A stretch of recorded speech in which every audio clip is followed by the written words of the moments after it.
There we go. All right. Hello and welcome, everyone. Good morning. How are we going today, Zippo? Yeah, really good. Really good. Thanks. That's good. We've got a Hey, few other team members with us this morning and Lawson in the background. yes. Yeah. All right. Excellent. Shall we kick off? Maybe let's give it a few more minutes. Let's just have a look. What's attendance like at the moment? Lots of people have joined already. Um, let's give it another minute or so, Mark, just so that people have an opportunity to join the meeting. And Yep, maybe sounds in that good. time, I know you've been doing a bit of traveling around the place. Where have you been recently, and what exciting things have you seen? Where haven't I been, Zippo, in the last couple of months? I think Qantas is most favourite customer at the moment. But yes, certainly Zippo been travelling everywhere. I've spent a bit of time recently in the Northern Territory, which has been really great at Kidman Springs Field Day there last week. So that was really Mm. interesting to see Brahman cattle with neckbands on right in the middle of the Northern Territory, and those guys are doing a super great job. So yeah, that's really good. Currently in Victoria at the moment, it's had a bit of rain down here, so it's looking pretty good.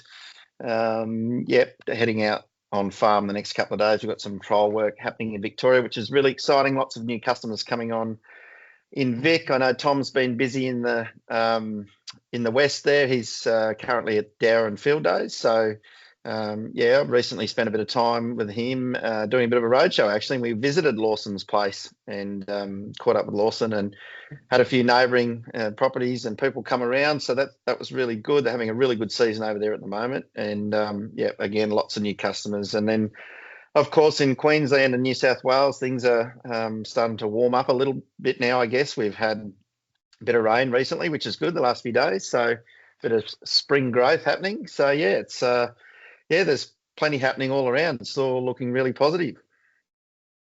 Yes, it is. I'm super excited to have a lot of Victorian customers come on board. It's been a long time that eShepherd, the development team's based here in Melbourne, in a state where virtual fencing was illegal. So good to actually now finally have customers around the place and be able to take the team out to go and see some of those customers and visit places. So no, exciting times. Yeah, absolutely. And I think you guys have been super busy too. Like the developers have been busy working on a bunch of new features, which, we're all really excited to sort of hear about today. And yeah, we're teams growing. So yeah, everyone's super busy, I think. It's all Yeah. systems go at the moment. Doesn't seem to be a spare minute at all, which is great. That's right. No, it is. Has been a flurry of activity here in the Melbourne office with lots of new team members coming on and lots of things going on in the background. And I think it's not always evident for customers that what activities are going on in the development space. Because a lot of this stuff does take quite a bit of time to mature and eventually make it out there. But anyway, we'll touch on some of the new things that are coming out in a little bit in this presentation. Perfect. Awesome. What have we got now? We've got about 36 people, Zippo. So what do you Let's reckon we jump kick in. off? Yeah, Excellent. good idea. Good stuff. Excellent. Well, formally welcome everybody to another eShepherd webinar. We ran a bunch of these last year and we've had a couple this year, and we just find they're a really good way to connect with you guys and I guess showcase what we're doing at eShepherd. It is a very busy time at the moment. We've got lots of new customers coming on, and yeah, we're really excited to sort of share some of the stuff that's been happening across the country. So yeah, my name's Mark Dempsey. I'm based in northern New South Wales. Been doing this a couple of years now, and we've got wonderful new team members joining us everywhere at the moment. So that's great. Zippo is going to be talking a little bit about the solution, just from a basic point of view, just for those that are, I guess, a bit new to virtual fencing. And of course, we've got welcome Lawson Harper. Give us a wave, Lawson. Lawson's one of our star customers, and we've spent a bit of time with Lawson recently in WA, and Lawson's really good at sort of digging in and demonstrating what's possible with eShepherd, and it's been really nice to follow Lawson's journey over the last sort of 12 to 15 months. So we'll be hearing a lot more from Lawson shortly, but I just want to sort of run through. We're going to do an intro on eShepherd, what's new and what's coming. So as I said, there's been plenty of development in the software recently. We've got lots of new features coming. We've got a brand new website which is live now, which is really great source of information for you guys, considering the tech. And then, of course, Lawson, and then we'll finish up with about 15, 20 minutes of Q&A session. So, yep, we really encourage the questions. So just pop them in the chat. If you've got questions, we've got team members sitting in the background ready to answer. And if you have to leave early, no dramas. We've got this recorded, so there'll be a recording go out at the end of the webinar. All right, Zippo, over to you for a few slides. Did you just want to, I guess, touch on, from a basic point of view, eShepherd and what is it? Yeah, that's right. Just in case we've got some new customers that are joining or watching this webinar. So eShepherd is our virtual fencing solution. So you can see on the screen there that the main component of it is the neckband that goes around the animal's neck. The neckband is solar powered. It's got 2 solar panels on either side of it. It has a GPS on board, so we always know the location of the animal in the paddock. And then you can create virtual paddocks to contain your animals. And virtual paddocks are very easy to create on a platform like your laptop or your mobile phone. And then you can create as many of those virtual paddocks as you like, and you can change them as frequently as you like. So you can really use it to implement rotational grazing and intensify your grazing. And that's one of the things I think we'll hear from Lawson today is increasing the density of your grazing and the productivity gains that actually results in. So I'm super excited to hear about your experience there. So that's really what eShepherd is all about. And then, yeah, look, just touching on this slide here, Gallagher has been around for a long time, of course, the inventor of the electric fence nearly 90 years ago now.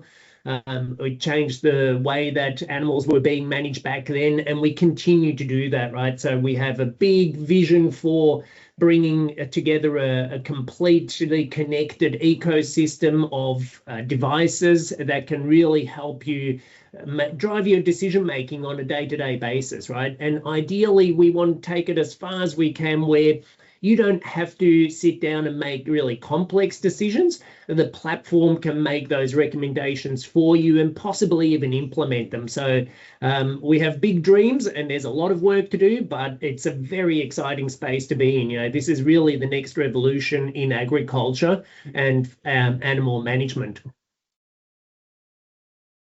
So let's touch on a couple of new things that we have been working on, and I think many of you may have already heard some of this.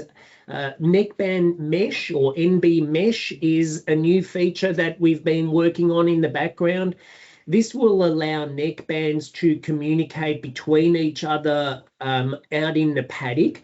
So, you know, one of the issues that we do see quite frequently is that in rural areas, connectivity, whether it be through direct from the cellular system to the neckbands, or even through the base stations that we have on some properties to the neckbands, that connectivity is always going to be challenging in rural areas because the infrastructure just isn't as dense as it is in capital cities. So that can result in some delayed messages reaching neckbands with new instructions. So NB Mesh allows those neckbands to communicate between each other and share the messages that they've received. So if some messages have been received by certain neckbands, they will start sharing it immediately via Bluetooth to other nearby neckbands. And we've now done some on-farm trials with this, and we see that those messages then propagate throughout a mob very quickly. And that should accelerate that a transition between virtual fences or instructions that need to go out to turn off a virtual fence if you want to bring them into the yards. So that's really cool. That's now, as I said, it's on farm on some trials. We're just going through the last bit of testing before we will start rolling that out across selected farms to begin with, but then more broadly to everyone else. So that's pretty exciting. And then along with some of the updates that we are doing to neckbands, and you know, those firmware updates happen automatically without pretty much without customers even knowing that's going on. You know, those neckband, the firmware updates just get pushed out to neckbands all the time. So that's laying the foundation as well for a new feature called Moving Fence. And again, this is something that is going to be really cool for graziers that want to increase that rotational grazing, where the virtual fence continually creeps along, right? So you can set it from where you want to start in a paddock, and you can say, I want it to end over here by a certain time. And then the virtual fence will slowly creep along and continuously allocate fresh feed to those animals. So that's going to be a pretty cool thing to release as well, and see what customers are able to do with it. So those two things are imminent. And then the other thing that has been a lot of activity has gone into is pasture.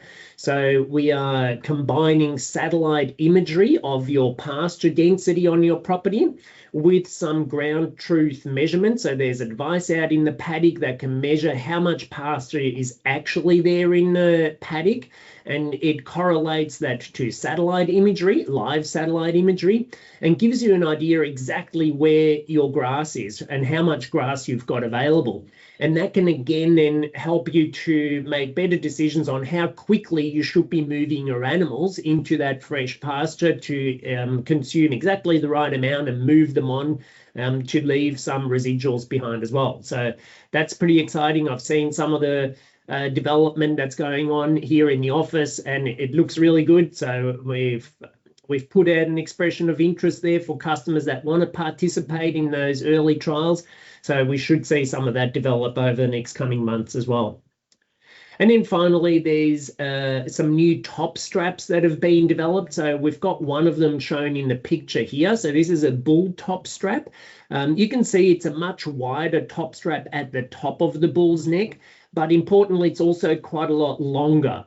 So for some of you who have used the standard top strap on some very large bulls, you may have noticed that, you know, the chain and the buckles, they sit up very high on the bull's neck, and that can cause some chafing and some irritation. So we've developed this one here. I think there's another version that is also in the works. So I think we'll be experimenting with this a little bit to see that we can find a solution that fits onto different sized animals.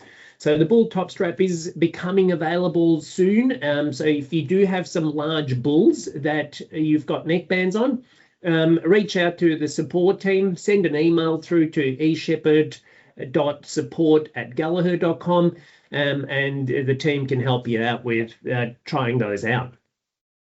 Perfect, Zippo. No, that's a very comprehensive wrap. Thank you. And yeah, really exciting to see some of these new features come about. And a common question that we get from customers is that, you know, they buy the hardware. Can the hardware essentially take in new software updates? And the short answer is yes, right? So that's how we provide extra value within the platform, allow the neckband to be more efficient in grazing animals by, you know, implementing some of these new features via a software update, which is just done while the animals are grazing, right? So that's really exciting. And yeah, the pasture stuff, really looking forward to that. We've also been working on Vision Way and a few other things in the background. So yep, plenty happening. And of course, the bull top strap, probably for us guys in sales, one of the most commonly asked questions: can our neckband fit on bulls? Will it contain bulls? How effective it is? And I guess the short answer is yes. We love fitting neckbands on bulls, and really excited about this new design, which will make it even easier to fit neckbands on bulls. Cool. Excellent, Zippo. Thank you. That's great. So we're going to roll across to Lawson now. So Lawson, again, thanks for joining us, mate. It's been super great to see you on your journey. Yep, you've got a bit on, as they say, over in the West. And yeah, having caught up with you a number of weeks ago, it was really great to see you in front of some of your neighbours and potential customers, just to sort of share your experience. Let's face it, the customers want to hear from you guys, not so much from us. So I'll roll over to you, Lawson. If you'd just like to start, I guess, by introducing sort of where you are in the region of WA, and yeah, we'll roll through a few slides and you can talk about your experience and what you've seen on your operation. Yeah, no worries. Thanks, Mark. Well, thanks everyone for being here. Yeah, my name's Lawson Harper. I manage for the Bowie family in Bridgetown, Western Australia, in the southwest of WA, sort of an hour inland from Bunbury, near Manjimup, if anyone's ever heard of that. Bowies have been around for a fair while, and it's a pretty big operation for the area. But the biggest issue that operation faces is it's spread over 12 blocks, of leased and owned land. And because it's difficult to get any land parcels sort of bigger than 500 acres in Bridgetown, because a lot of the country was parkland cleared or whatnot back back when WA was cleared in the southwest. So we're predominantly a cow-calf operation, but we sort of have transitioned to more yearlings to try and keep up with the market. But obviously running these breeders over several different blocks, different areas is very logistically complicated and very time-consuming and can be quite stressful.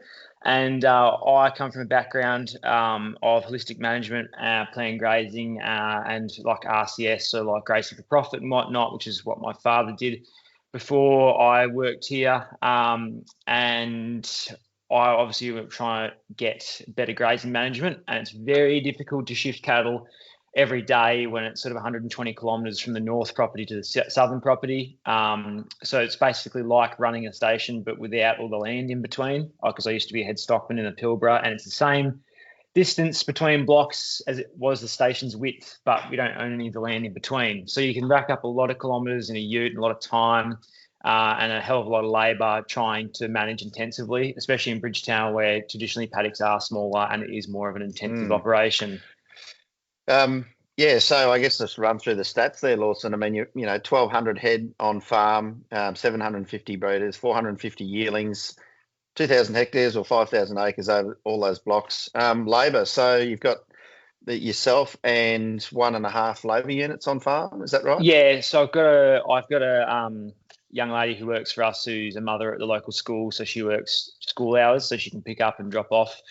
The advantage of sort of being in the southwest is the town is not too far. Bridgetown's not too far away. And then I've got my brother who's studying at uni, and he sort of comes down when he runs out of money. So he'll come down for a week or so, and we won't see him for 2 or 3 weeks until he runs out of money again. But yeah, traditionally they used to have a lot more staff. They used to have at least 2 full-timers. So there'd be the manager, at least 2 full-timers and a casual before, and this has sort of only been able to be reduced from having our virtual fencing program. It's the only way you can actually reduce labour. Yeah, cool. No, that leads, I guess, into the next slide, right? So what we see, customers talking to us about eShepherd, virtual fencing. There's always, you know, a key motivating factor, whether it's a lack of labour on the property and people essentially wanting to intensively graze, right? They want to ramp up grazing management. They want to push boundaries a little bit harder. And I guess labour always comes into that. So on top of the labour, you mentioned holistic management, Lawson. Multiple blocks. We've been around some of your blocks and seen some of your countries in different seasonal conditions. I think last time there it was just super wet, and that photo that's in the slide there, I took that when we visited Lawson recently. But I guess if you can just sort of run through, what you've uncovered, you know, what was the initial motivating factor for virtual fencing, and, you know, how quickly the animals trained or didn't train, and I guess some of the highlights of what you've seen over the last 12 months.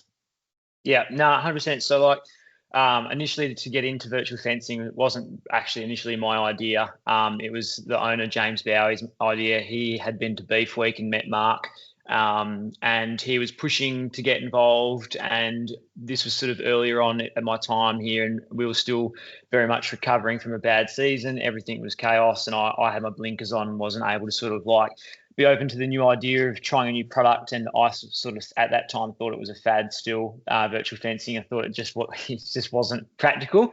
And James kept pushing me to consider it. And after a bit more research and sort of realizing, you know, this isn't like some sort of cool toy for hobby farmers. Like it was, you know, gave it a shot. We bought 100 collars initially because one of the properties has such poor fencing and we didn't have the capital to refence 500 acres externally with exclusion fencing and also internally to get what this sort of fencing system I wanted.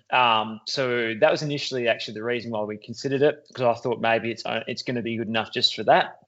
And after the sort of the first 2 months, realizing that this was going to easily achieve of what the densities I've been trying to achieve with polywire, traditional polywire and electric fencing, like, from home on the laptop. We started, we bought our next 100 and then we bought another 200 or something from there. I can't recall, but that was sort of initially why we got into it. So obviously we've discovered, as you can see, like insanely less labor, less stress and management, and better planning. We've also improved our grazing management, so the 3 R's of RCS, rotation, recovery, and residual.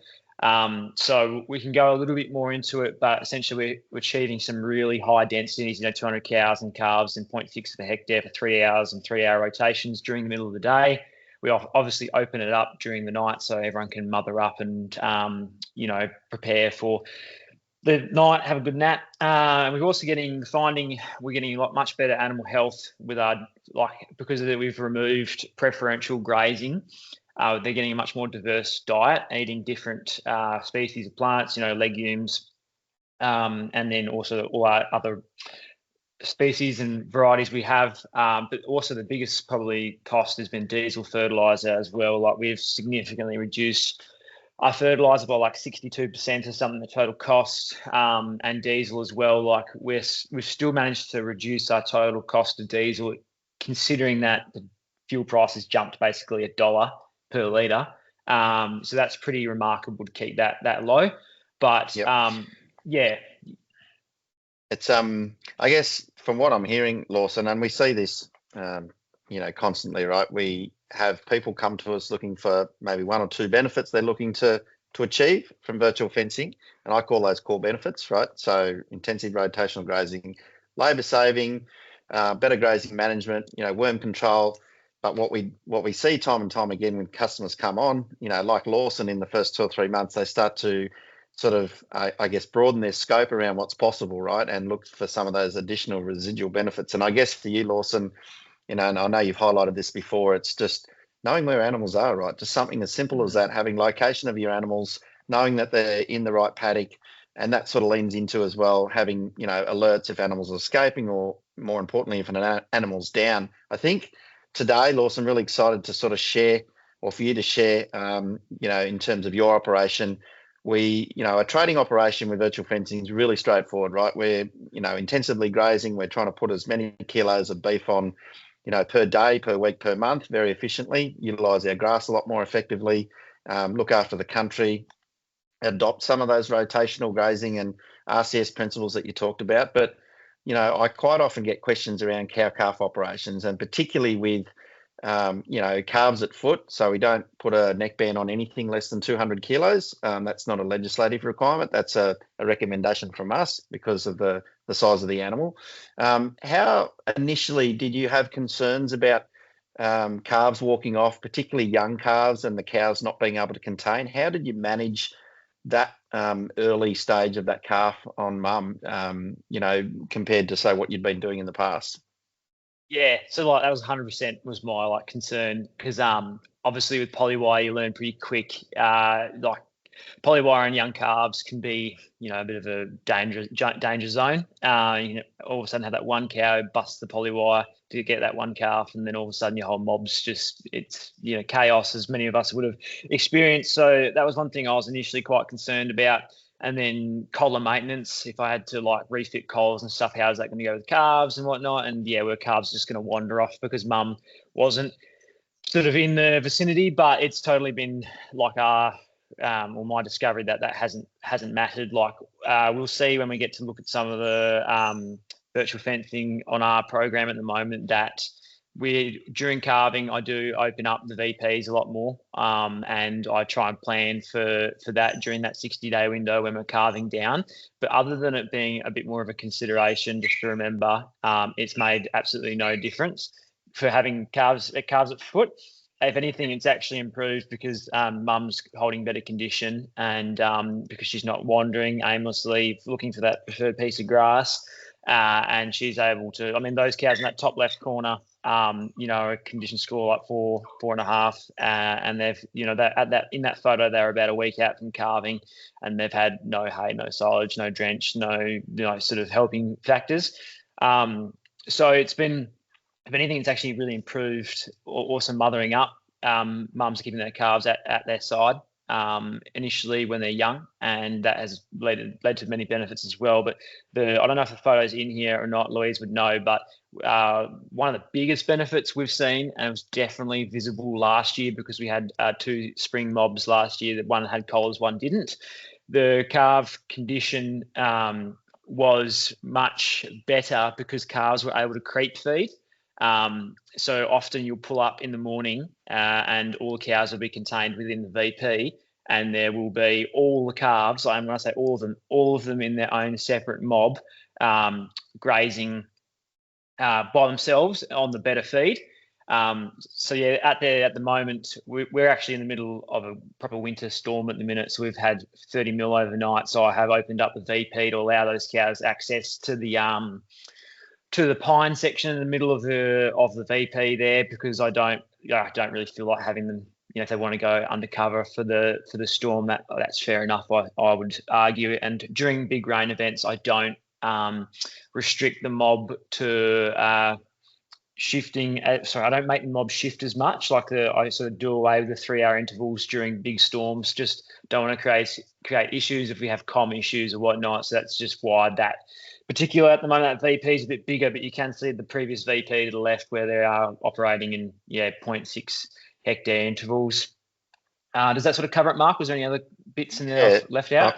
I'm so sorry, guys. For whatever reason, my Wi-Fi dropped out. So welcome to the technology age, right? I don't know how much what happened, but I am just, hopefully you can see my slides. I'll just skip back to where we were chatting before. I think Zippo just jumped in there and covered off. But what was the next? Oh, there you go. Right, cool. There we go. Yes. So I absolutely love this photo. 6-hour graze. That's pretty full on. That's a lot of grass to be grazed in a short amount of time. Yeah. So that photo that was about 2 weeks before Mark came, which is about 2 months ago, which I was still operating I do flex between 6 and 3-hour grazes, but I opted for a 6-hour graze this time. And unfortunately, my tool of measurement has changed between photos, but you can use the tree in the background as verification. It was the same paddock in the same spot.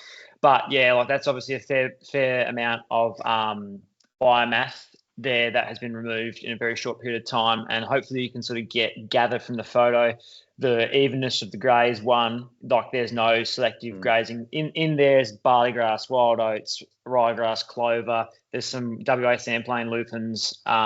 There's also some other undesirable species like silvergrass, which you guys might not be familiar with in the east, but they have not picked and choose their way through there. That's just complete sort of harvesting. And the dung distribution, hopefully some other photos too of how tightly packed the dung is and getting dung beetle activity straight away. Yeah, I mean, I think weed control is another benefit, right, that people don't necessarily consider earlier on, but through some of those RCS principles, weed control is definitely, I guess, another added benefit, right? And in terms of, your rotations, how did it compare before to now, like the ability to do those short grazes, move animals on quicker? Obviously you've got longer recovery time, right? Yeah. So yeah, like the biggest thing I identified early on with the operation is Bridgetown do run fairly high stocking rates for the country because it is fairly productive country. But the problem was the size of the paddocks to the traditional paddocks.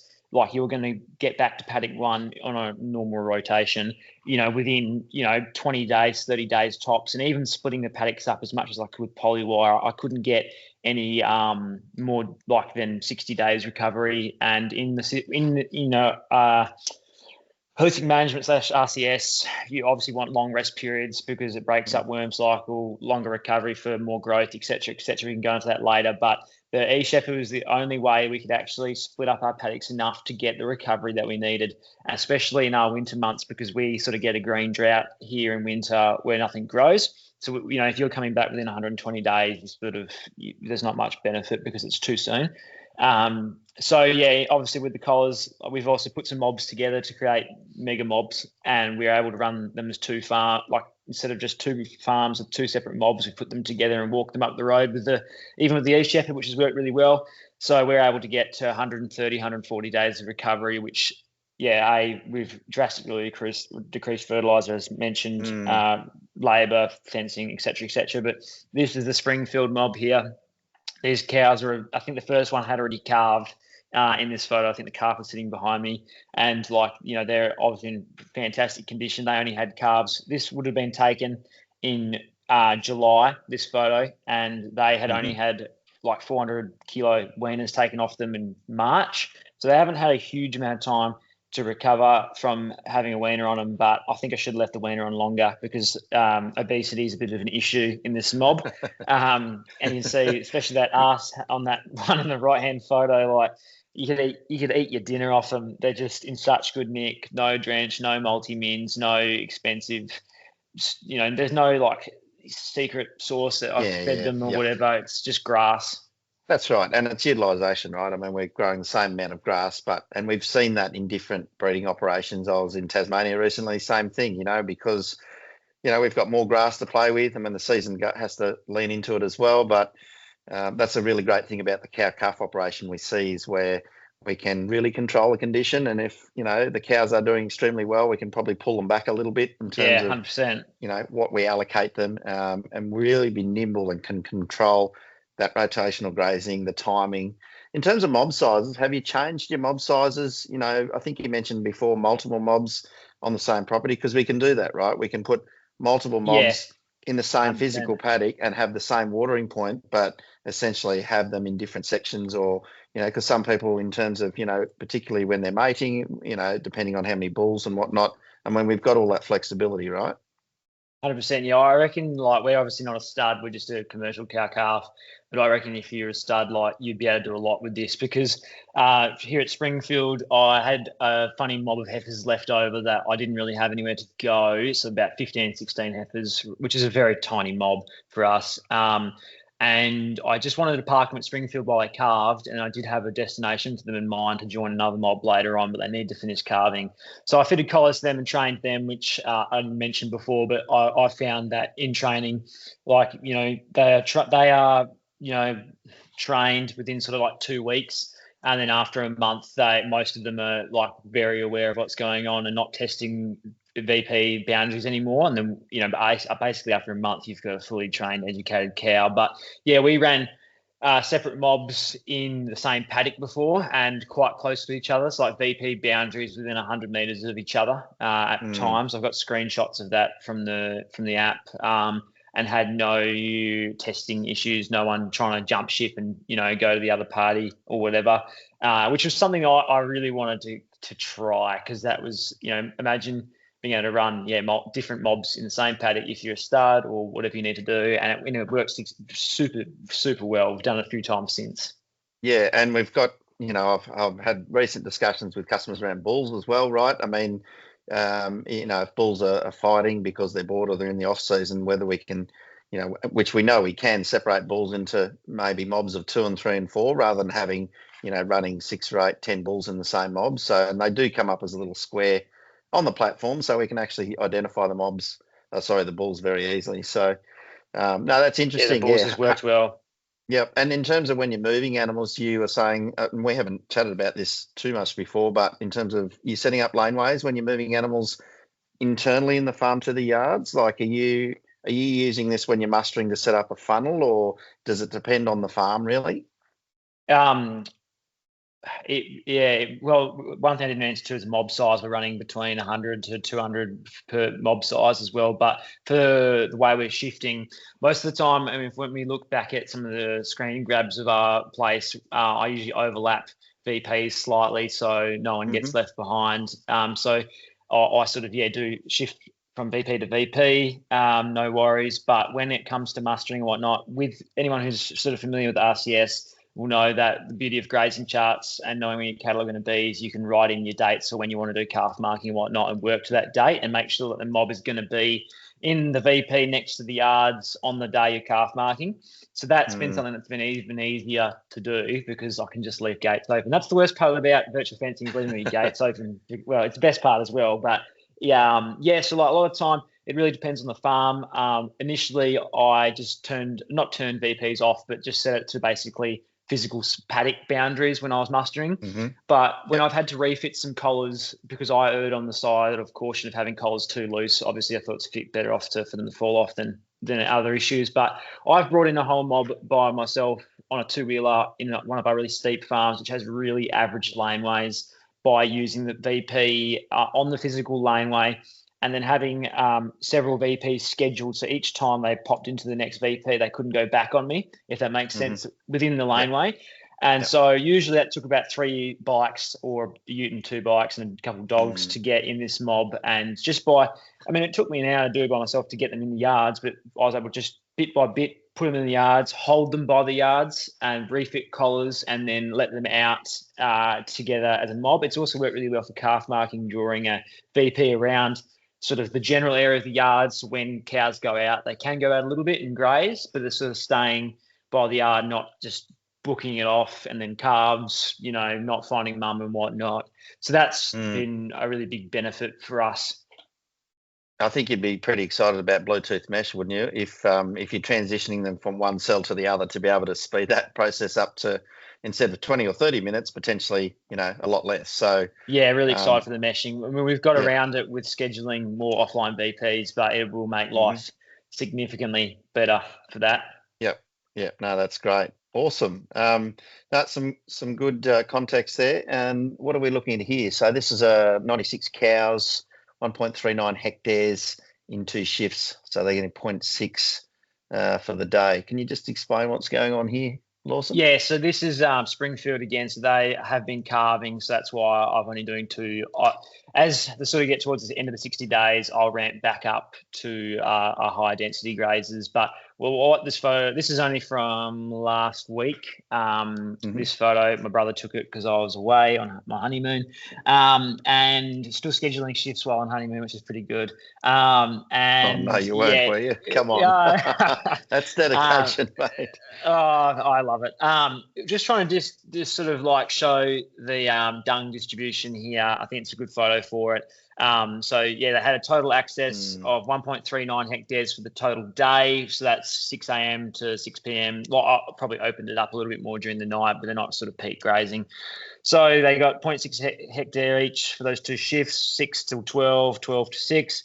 And you just see, like, you wouldn't want to walk through here in your sneakers or anything short of gum boots, because there's just like shit everywhere, and it's exactly what we want, because we actually want that free fertilizer back in the soil, also getting a little bit of aeration. But some people might say it's bare, but it's not. There's 100% cover across all of that. And that night at over here, I don't know how your dung beetles work in the west or east or wherever, but yeah, about 15 minutes after sunset, you can hear the dung beetles, and all you hear is splat, and so that's sort of really good biological sort of activity. But it just shows the distribution. It's quite tight with the dung. Yeah, yep, awesome. Hey, next. And you're going to show some screenshots, but maybe I'll just share the screen of the web app quickly, because it just shows how you've been managing those Springfield cattle, and we can see them here. And I'm zoomed out enough here so people can get an idea of all the virtual paddocks that you've drawn in the past years. I think I counted this up, and there was something like 180 virtual paddocks. I've deleted them too. yeah, that's right. So it's a huge amount of virtual paddocks. So you've really been able to split things up and manage it around the existing watering points that are available here as well. So you can see those 95 cows at the moment in that dense little virtual paddock. It's pretty cool.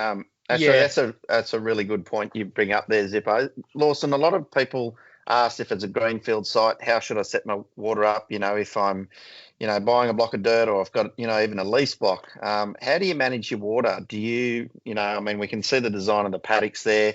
A lot of it's the spoke effect, or the wagon wheel from RCS. Wagon wheel, yeah. How do you see water fitting into the system? Like, if you had to set up a new property, how would you design the water, or what's your thoughts around water, both trough and dam? Well, that's the best part about virtual fencing, is you got to save all this money on fencing and spend it on your water, because my dad was running 1,200 cows and calves in one mob together, so water's obviously like a huge part of that, and you can't use anything short of 2 inch at least when you're running those sort of sizes. For us, a lot of this stuff is all 1.5 inch, which kills me, but we're trying to upgrade the program to get to 2 inch because we want to obviously increase mob size again. But just that paddock there that they're in at the moment. So I added that water system year before last, that trough in the centre, because previously, you can see, all the water sources have sort of been put in corners of paddocks, which is probably my biggest gripe, whether it's virtual fencing or whether it's traditional fencing or even whatever. If I could do it again, I would put, like, this is a really good little example of water, this paddock here.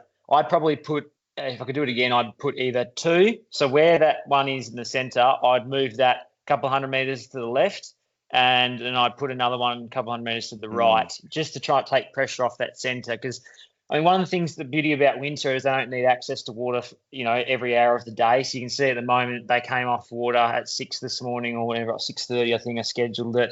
Then they won't go back onto water till 1. They get access to water for the rest of the afternoon until 6:30 the next morning, because we're obviously in winter. They like, a lot of time they're not even drinking out of the trough. They're getting plenty, especially at the moment when it's raining. Yep. But I would have a few separate water points because that centre, that trough at the moment is pretty plugged up, just because when they do come in, they're sort of hanging around the trough and whatnot. But yeah, like 2 inch, good 600 litre troughs is what we use, concrete troughs. Or if you want to be more savvy, you could use hydrants with cam lock fittings and have plastic troughs. That's probably the more cost effective way to go about it. But I have noticed, I just will quickly add one thing. If you're running mob numbers above 50, you'll want to eventually transition out of dams, because this isn't a virtual fencing problem. It's a intensive grazing problem. Dams are just not well suited for high intensity grazing, because you've got a whole mob coming to drink usually at the same time. And, you can really muck up the dam walls, make your water quality pretty poor. Cows going for swims and calves going for swims and stuff. It's just, if you can utilise troughs, there's RCS has got so many good resources on water systems, far better than what I could advise. I'd strongly look into that and walking away from dams. Also, like, we've had algae blooms incidences in the past, so just getting away from dams, especially in summer, is like a really, really good call, I would say. Absolutely, and we see that direct correlation between performance, and particularly in trading, where we're really trying to punch weight gain and water quality. So, and I guess one good way to measure that is through in-paddock weighing solution as well. So just in the interest of time, we've got about 20 minutes left to run. I'll just flick back on my screen, Zippo here, and there's a slide down here. We've sort of covered most of it, but it's around high-density grazing. So I'll just flick across here, and maybe you can talk to that a little bit more, Lawson, and then we might just open up the floor for questions if anyone wants to ask Lawson questions on his operation, particularly around the cow-calf and managing the cow-calf units with the virtual fencing. But, I'm not across this slide too much, Lawson, but is there anything on there that we haven't sort of covered? No, I think this graph is just really good to explain. Like,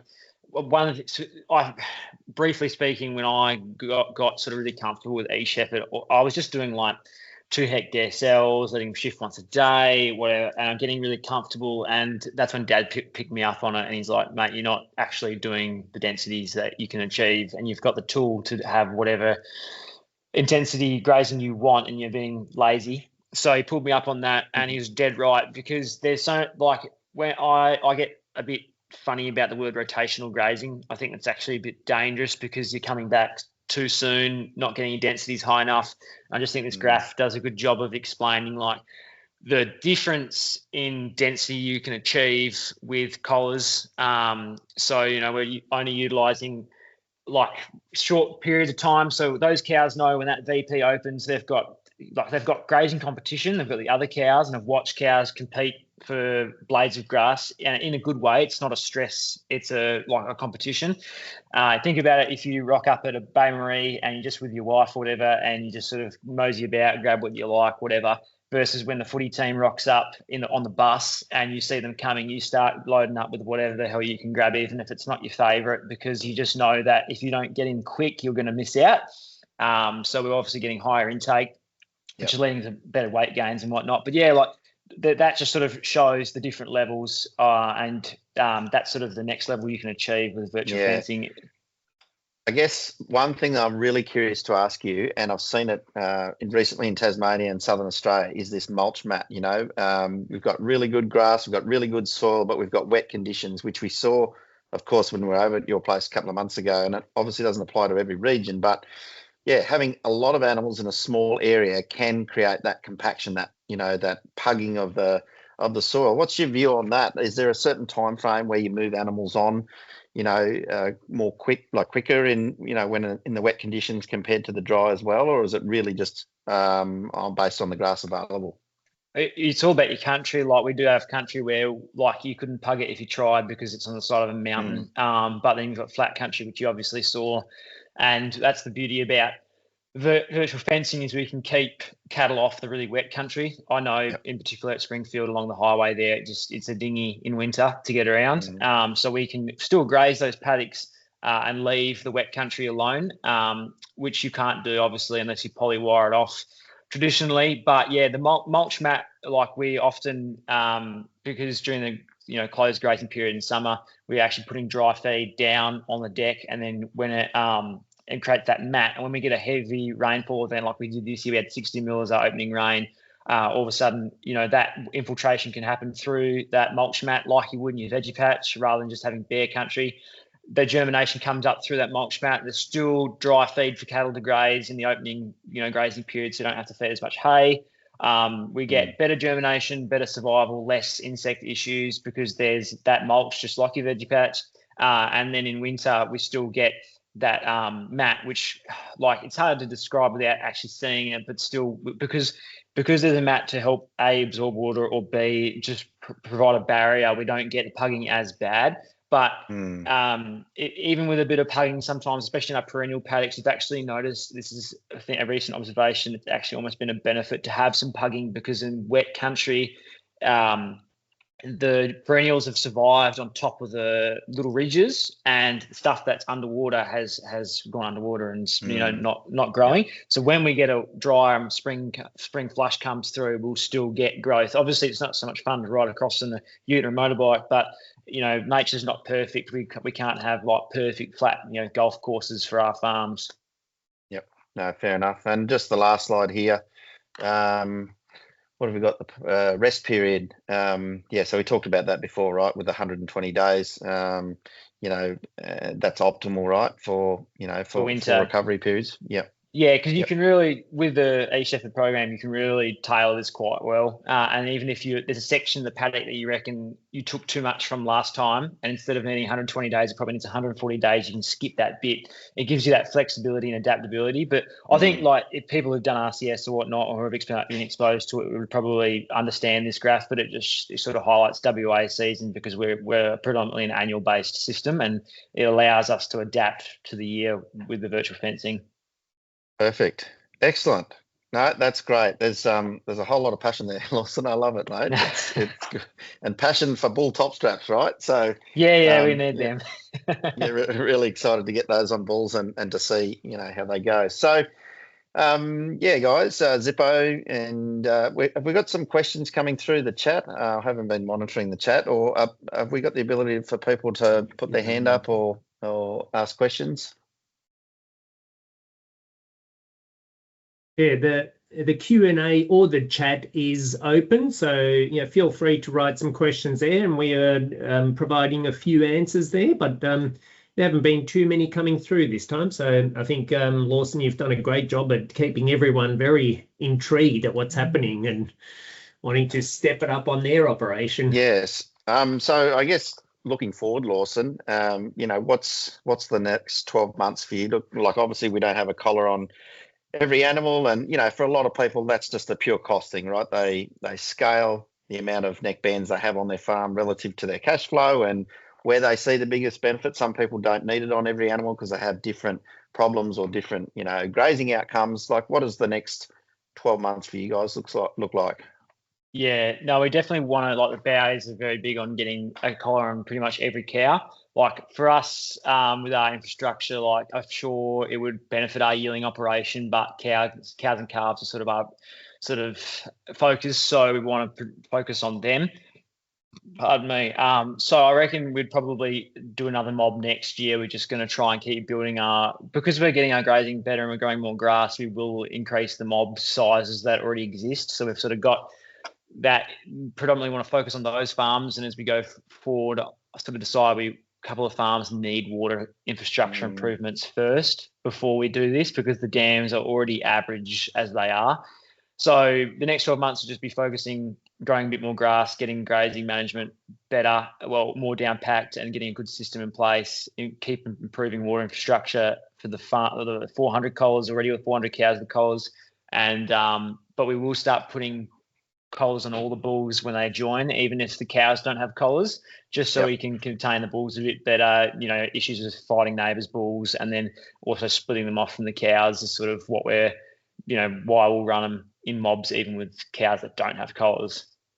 There was a comment the other day someone made about keeping bulls, and cows in a virtual paddock, but a lot closer together, whether that maybe will improve conception rates, whether that will, improve, maybe tighten up that joining period. Do you think that's something that you'll be doing naturally anyway, because your animals are going to be in smaller paddocks, right? As opposed to, just larger areas. Yeah, I think, obviously I don't have the data for it yet. Hopefully we'll see our conception rates improve. But with the, not saying they're bad, but obviously you get better. But I think when you introduce the herd effect or the mob effect, when cattle are always in one mob because of high density grazing, naturally one would think that that'll improve conception rates because the cows are all in one spot. Convenience, because I've seen it in one farm where we have very limited internal fencing. It's basically a bit of a sort of bush block. You'll notice that there's satellite mobs. Bulls only hang with some satellite mobs. Some of the satellite heifer mobs don't even have a bull in them. We've been able to notice also what bulls are being with the mob. We've even noticed within the small VPs we've had, I've noticed routinely that there's one bull at the cataract mob who just hanging out in the corner, or if there's a tree, he'd always hang under the tree. So we're sort of going to wonder whether he's actually been doing his job. So yeah, I could talk for hours about the benefits of it, especially with the bull side of things. It's been really useful for that. Yeah, no, good. And you're leasing country, right? So some of your blocks are lease blocks. So I guess for anyone considering looking at virtual fencing, even with their own operation, we quite often see people have the opportunity to lease some other country over and above their neighbours, simply because they've got a virtual fencing tool. They don't have to put any infrastructure or spend any, money on, someone else's place. They take their fences with them, right? So I guess that's probably another thing for people to consider, or cropping integration, or even leasing cropping country with a little bit of grass, beside it as well. And with virtual fencing, it makes it a no-brainer. Yeah, 100%. If you had access to cropping country and you had a mobile water system, like a little road train with some water tanks on it and poly troughs and whatnot, you could utilize some lower cost cropping country. For us, we're looking at talking to some forestry mobs and whatnot where there are basic boundary fencing, but internal fencing is really, really poor. So which obviously you can't run without boundary fencing. I still, especially with calves, you still need boundary fencing. But yeah, we've been able to lease some neighbours who have got mining operations on. We're able to keep cows out of their their pits or their quarries or whatnot with the VPs. So it's provided a lot of opportunity for us, and then peace of mind for the land holder, knowing that we're staying out of their, whether it's their avocado bit or their whatever it is they don't want us in. It's given us that ability. Yeah, and it's just, we've got customers now saying we're grazing waterways.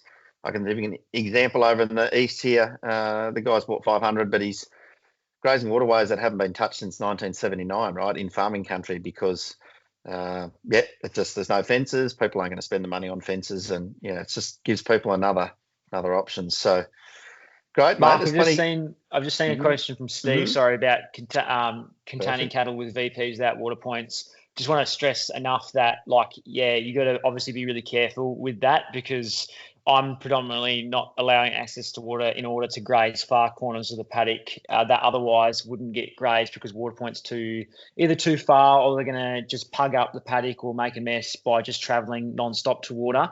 You obviously need to study your herd and learn what times they want water, like how many hours of grazing, and then when do they need to drink. And obviously we're doing this in winter when there's, the surface water pretty much everywhere, or plants are high in water content and water demand is very low. Obviously in summer, it's a totally different story, and they only might get one VP for like 2 hours without water very early in the morning. And then the rest of the day they have access to water, especially if it's going to be a really hot day, they have access to shade.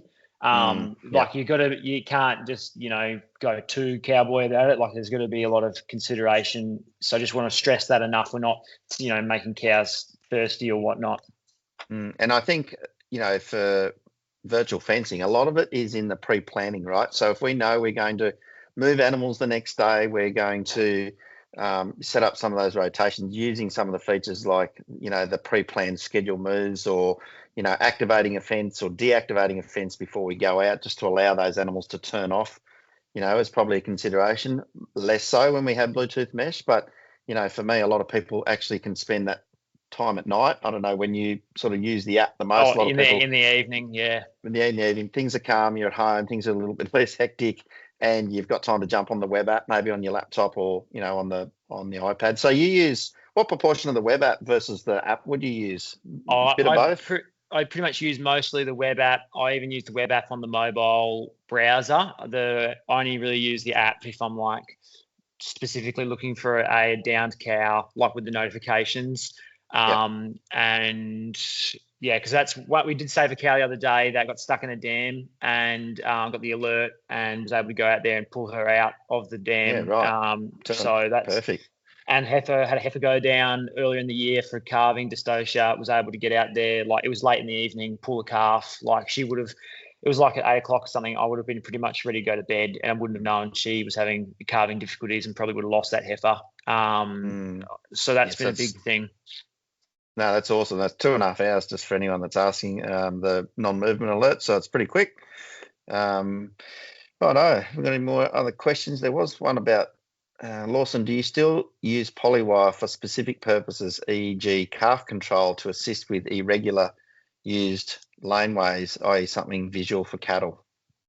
No, not with the virtual fencing anymore. Like with the laneways, I was going to mention too, like I have walked cattle from basically the yards all the way to the back corner of the farm, which would be probably about 3 kilometre walk during a day, like using a VP laneway with actual no physical fencing.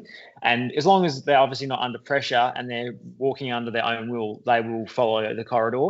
I think someone else put in there how wide the corridor can be. I try to keep it like, I think depending on the mob size, obviously it's relative, but between like 50 and 100 metres wide for the corridor. But you don't want to make it too wide, otherwise they will just sit down and graze.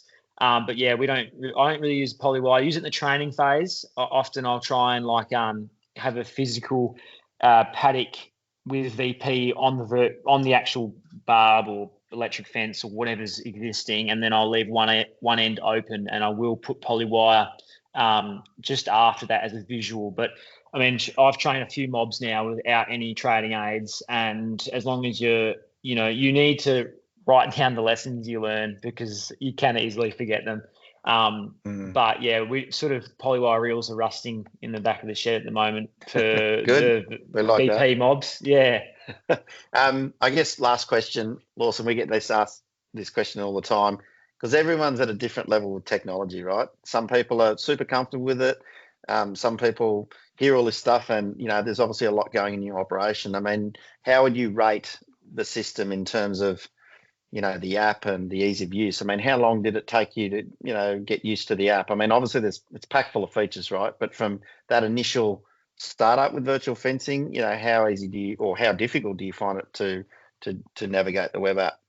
It depends on your technological literacy. Like if you've never used a computer before, you're probably going to struggle a little bit. But like obviously I'm a bit younger, so I've grown up with technology, and I find it incredibly easy to know out stuff and try different things. But as long as you've used, if you've used Excel before, or you're used to using some sort of technology, you won't have too many issues. Like and watching the videos is the biggest thing. Like that's one thing I did do, and watched all the videos I could, made sure I understood there's obviously some certain parameters you need to operate within. There's, how far do they need to be away from DP when the audio goes off or whatnot.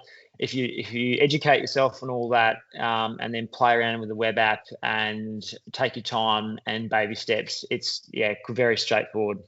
And I think some of it is just trial and error, right? I mean, it's a new program to anyone.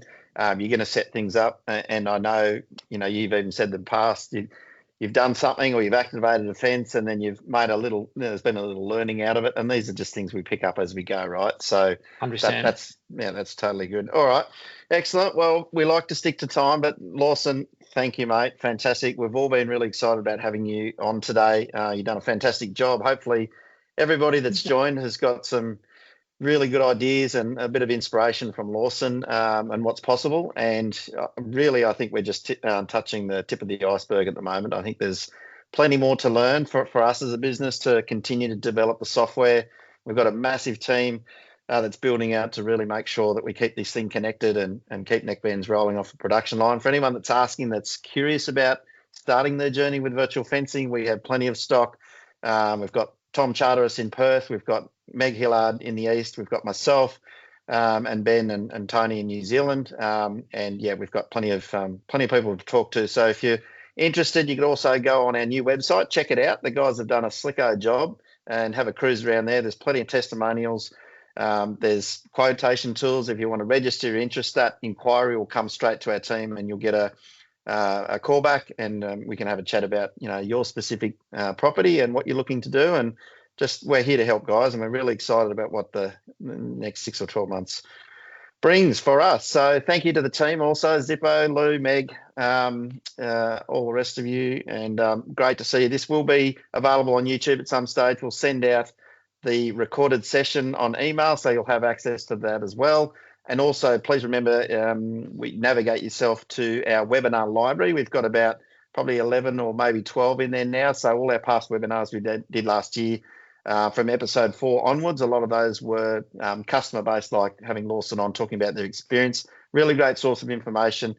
And again, thanks for watching and joining. We'll probably have another one in another month or two. So thanks again, and have a great day, Lawson. Have a enjoyable time with your virtual fencing. Looking forward to getting bull straps, top straps on bulls. Excited. Awesome. Thank you. Thanks, guys. All the best. Have a good day. Thank you. Thank you. See ya.